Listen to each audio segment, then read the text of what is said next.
So here are some extra problems for Chapter 6. We're going to have a firefighter. We can draw a little hat on for you. He is going to climb some stairs, and how much work does he do? Well, he's going to have to put some force upward, so this is going to be a force of the firefighter.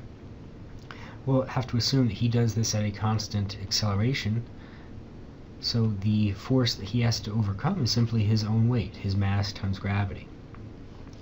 So he is going to travel in that direction right there, so that's going to be the direction of travel. So we can say that the work that he has to do is going to be equal to the force that he has to apply multiplied by the distance he has to apply it over multiplied by the cosine of the angle in between them.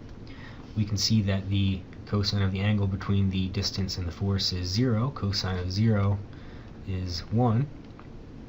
So the work is simply going to be the mass of the firefighter multiplied by gravity multiplied by the distance he climbs.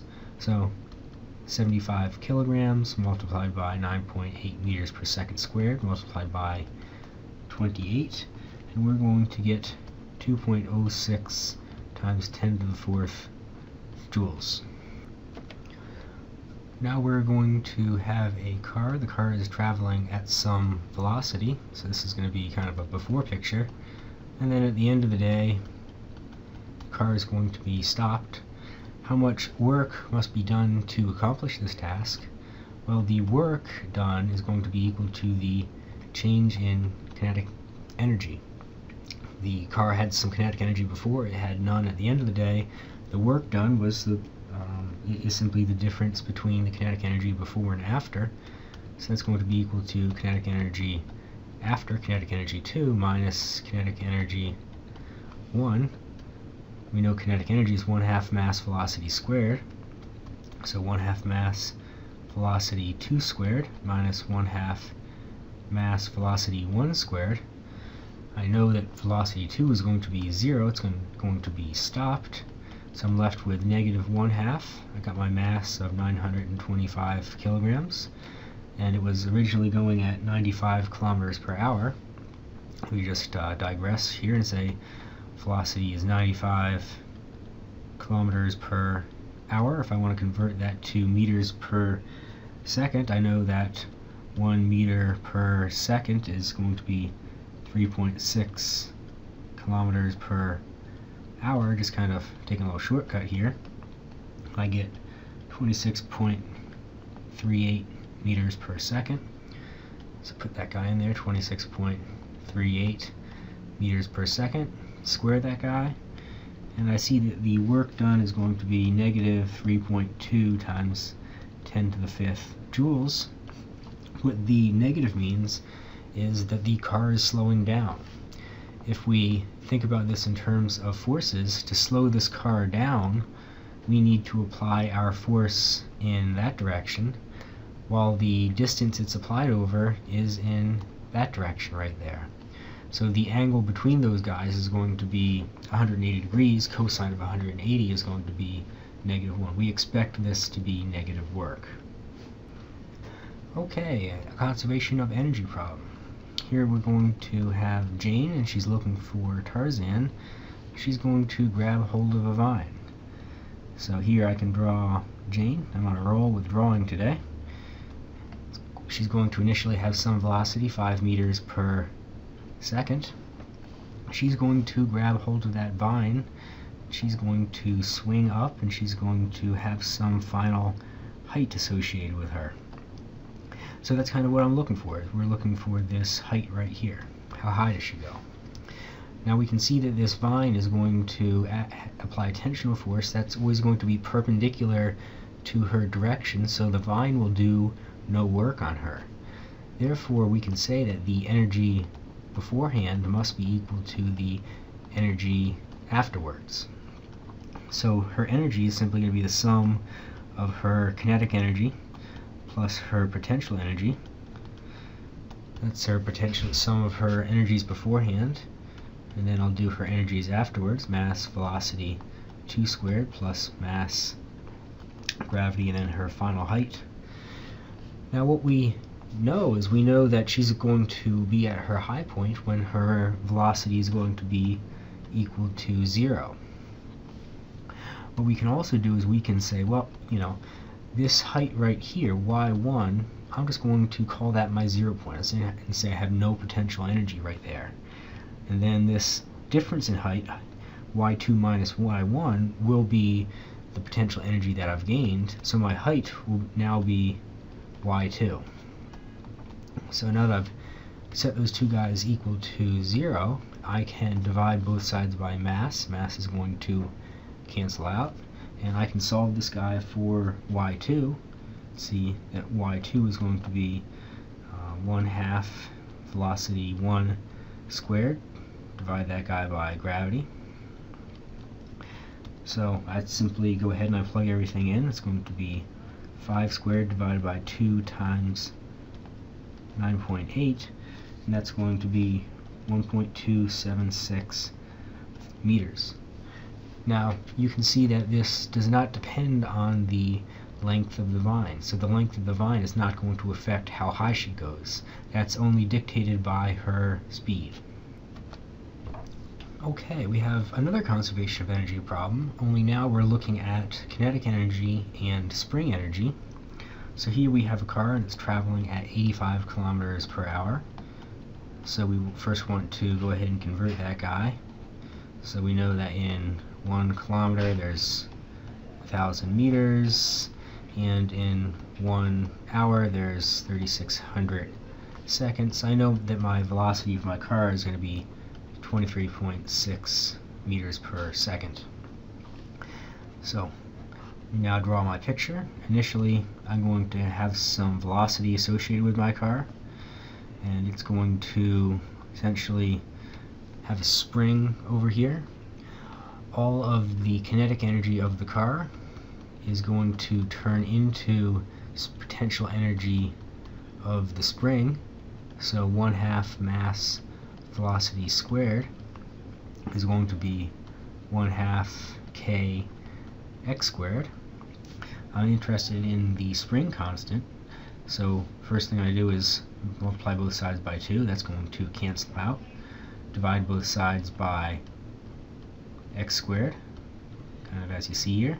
It's going to go away, and I get my spring constant is going to be the mass of the car, velocity of the car initially, divided by how far it compressed the spring.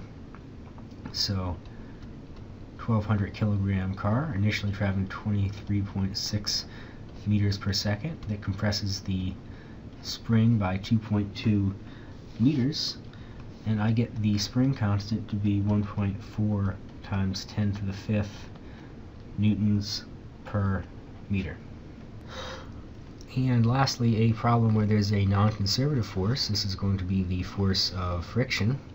So here I'm going to have a skier that's going down a ramp. They're going to start at the top of the ramp and they're going to start at rest, so their velocity is going to be 0.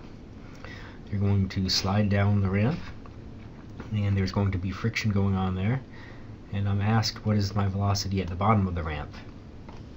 So to do that, what I need to do is I say, well, I'm going to have friction involved here. Let me start by first drawing all the forces on this guy so I can get a better feeling for what the frictional force is going to be. I'm going to have the mass times gravity. I'm going to have the normal force. And lastly, I'm going to have the force due to friction. And that is going to be opposing my motion. My motion is going to be in that direction. And I'm also told that the distance between the top of the ramp and the bottom of the ramp, that's going to be a length that's 85 meters. So what I can do is I can use the Work-Energy Theorem, and I can say, well, my kinetic energy at the top of the ramp plus my potential energy at the top of the ramp plus any work that was done by non-conservative forces must be equal to my potential energy at the bottom of the ramp plus, or my kinetic energy at the top of the ramp plus my potential energy at the bottom of the ramp. So what we can do though is we can say, well, I'm going to define my potential energy down here at the bottom of the ramp. I'm going to say that that's going to be my 0 point. So that term's going to go away. I know that I started from rest, so we're not going to have kinetic energy beforehand. And what I'm left with is my kinetic energy afterwards, and essentially I'm going to be adding, or in this case subtracting off, any work that was done by the frictional force. So how much work is that? Well, the work done is going to be equal to the force of friction multiplied by the distance it acts over, multiplied by the cosine of the angle in between them. You can see from my picture there that the angle in between them is going to be 180 degrees, and it's going to act over a distance of L. Cosine of 180 is going to be -1, so I'm left with a negative force of friction multiplied by the length of the ramp. How much is the force of friction? Well, let's take a look at my free body diagram up there. I know that my force of friction is going to be equal to mu sub k multiplied by the normal force, simply by definition. Multiply that guy by L. I can get my normal force by saying, well, I'm going to split my weight up into the x and y components and say, let me do the sum of the forces in the y direction, where here I'm defining my xy coordinates as such, as we've done before for ramps.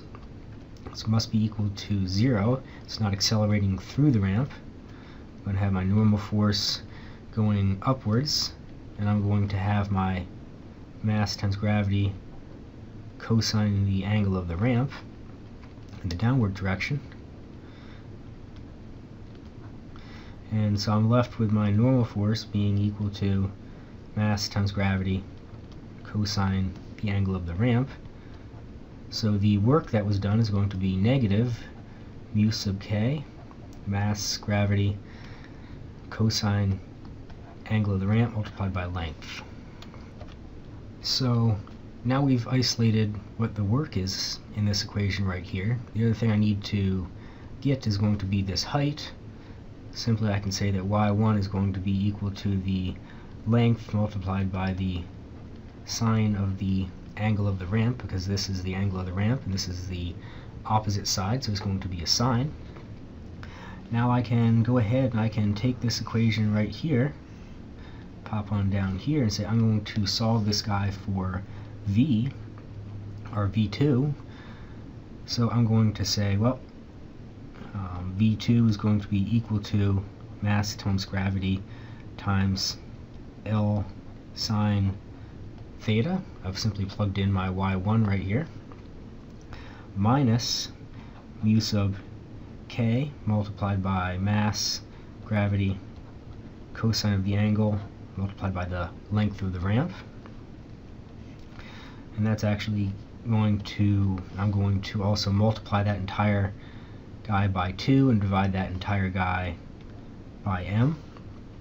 We can see that the masses are going to all cancel out, and so I'm going to be left with v2 is going to be equal to 9.8 multiplied by the length of the ramp, 85 meters, sine of 28 degrees, minus the coefficient of friction, 0.09, multiplied by gravity, 9.8, multiplied by cosine of 28, and multiplied by the length of the ramp, which is going to be 85. And I'm left with the velocity at the end of the day being equal to 25.49 meters per second. Now for part B, we're asked, okay, if the snow is now level past the incline, and I know that I'm traveling with some velocity now, which is 25.49 meters per second, how far does the skier go, assuming that friction still exists? So I'm going to have my force of friction in that direction, and now I'm interested in that distance right there. I can use the same expression where I'm going to say 1/2 mass velocity 1 squared plus mass times gravity times height, that's going to be 0, plus the work that was done is going to be equal to the energy afterwards, it's going to have no kinetic energy, and it's going to have no potential energy. So this is the expression that I'm left with. Now, in this case, I want to go ahead and I want to write what is my work equal to. Well, my work is going to be the force of friction multiplied by the distance that it acts over, multiplied by the cosine of the angle in between them. That angle is going to be 180 degrees, so this is going to be a negative mass times gravity u sub k multiplied by distance, where I've said, okay, my force of friction is going to be equal to my normal force multiplied by the coefficient of static friction. Normal force here is simply going to be mass times gravity. We're not on an incline anymore. And again, it's negative, it's acting in the opposite direction as the position. So I can say, well, 1/2 mass velocity 1 squared is going to be minus mass times gravity times mu sub k multiplied by this position, by this distance, must be equal to 0. That's what I'm interested in solving for, is that distance. Mass is going to cancel out. I'm going to add that quantity to both sides and divide by mu sub k multiplied by gravity. So what I'm going to get is my position is going to be velocity 1 squared divided by 2g u sub k, or 25.49 meters per second. That's going to be squared, multiplied by 2 times 9.8 times 0.09, that's mu sub k. And my position is going to be 368.3 meters.